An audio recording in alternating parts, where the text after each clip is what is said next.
Hoy, en Historias de Terror en la Pensadera, vamos a hablar de una historia sobre un exorcismo que salió muy mal. Y todo esto fue analizado por la Corte Suprema de Justicia en la Sala de Casación Penal. Todo empieza en el año 2010, cuando el padre Ángel, que realmente era Edgar Gómez, practicaba y llevaba muchos años practicando el sacerdocio, según él. En una noche, finalizando el año 2010, fue entonces que el padre Ángel decidió organizar una oración donde estaba presente Estrella Morales, a quien él rápidamente detectó como una poseída. ¿Poseída por quién? Por un espíritu maligno que él denominó el Negro Felipe. Que este espíritu, él adicionalmente diagnosticó, abusaba de ella, lo cual inició su gran labor altruista para entonces decidir hacerle un exorcismo y sacar ese espíritu maligno del cuerpo de Estrella Morales. El rito iniciado por el padre Ángel a Estrella inició el jueves 4 de noviembre del 2010 y terminó el sábado siguiente. Todo esto sucedió en un segundo piso de una casa en el municipio de Soledad.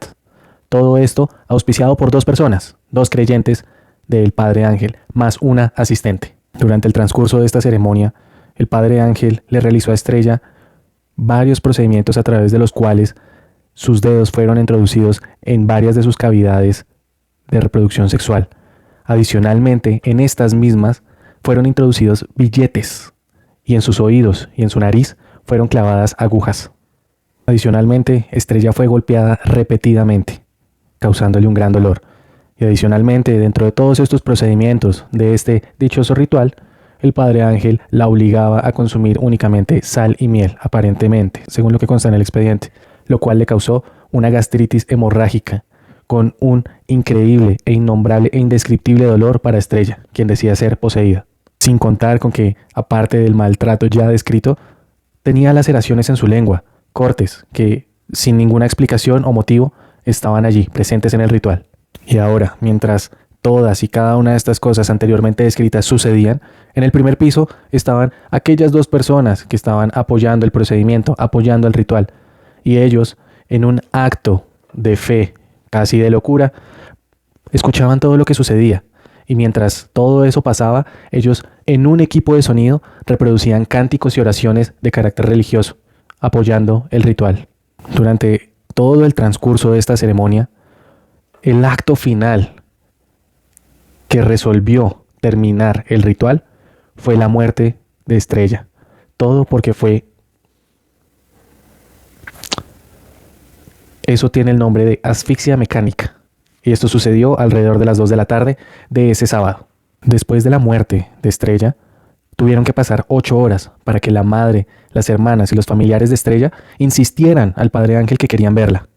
8 horas después, él le pidió, o no se sabe si le pidió, pero su asistente arregló a Estrella, le cambió la ropa, también su ropa interior, y le arregló las uñas. Y ahí sí procedió a bajarla al primer piso para que sus familiares la vieran. Pero lo terrible no se queda solamente en que hubieran cambiado y arreglado a Estrella una vez ella ya no se encontraba con vida. Lo peor es que cuando la bajaron al primer piso, la sentaron en una mecedora y trataron de engañar a la familia diciéndole que ella simplemente estaba muy cansada, cuando realmente su cuerpo yacía en esa mecedora ya sin vida.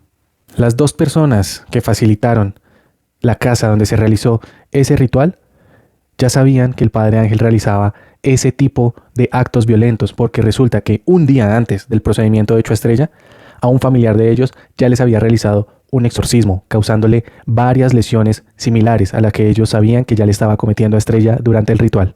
Cuando finalmente se dieron cuenta de que Estrella había fallecido, es cuando todo este proceso torna una historia no solamente de la comunidad religiosa y aquellos vecinos, sino que se transmite al escenario y a la instancia judicial, llegando a lo que estamos hoy hablando, la Sala de Casación Penal de la Corte Suprema de Justicia.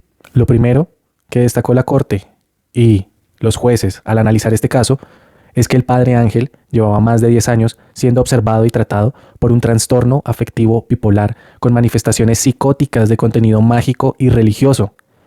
Durante más de 10 años él ya había sido recluido en varias ocasiones por el descontrol de este trastorno. Y lo que hace aún más triste esta historia es que justo para el mes de septiembre y octubre, su psiquiatra, el psiquiatra del padre Ángel, le había dado de alta y había determinado que ya se encontraba estable. La defensa del padre Ángel alegó que con base en este trastorno que llevaba más de 10 años sufriendo, justo en ese momento estaba bajo los efectos de un episodio psicótico, causando esto que él no estuviera en la capacidad de comprender los actos ilícitos y delitos que estaba cometiendo al practicarle el exorcismo a Estrella. Esto, traducido en palabras mortales del día a día, era que básicamente al no estar cuerdo en ese momento, él no era capaz de ser consciente y concebir los actos que estaba realizando, y en consecuencia buscaban que a través de lograr probar esa situación, él no fuera imputable de los delitos, es decir, que no se le pudiera achacar esa responsabilidad, sino que simplemente lo eximieran por ser una persona incapaz, inconsciente de lograr entender y comprender la situación que estaba realizando. Y ahora, el caso no solo fue contra el padre Ángel, también llevaron a juicio a los dos esposos que prestaron su casa para el ritual.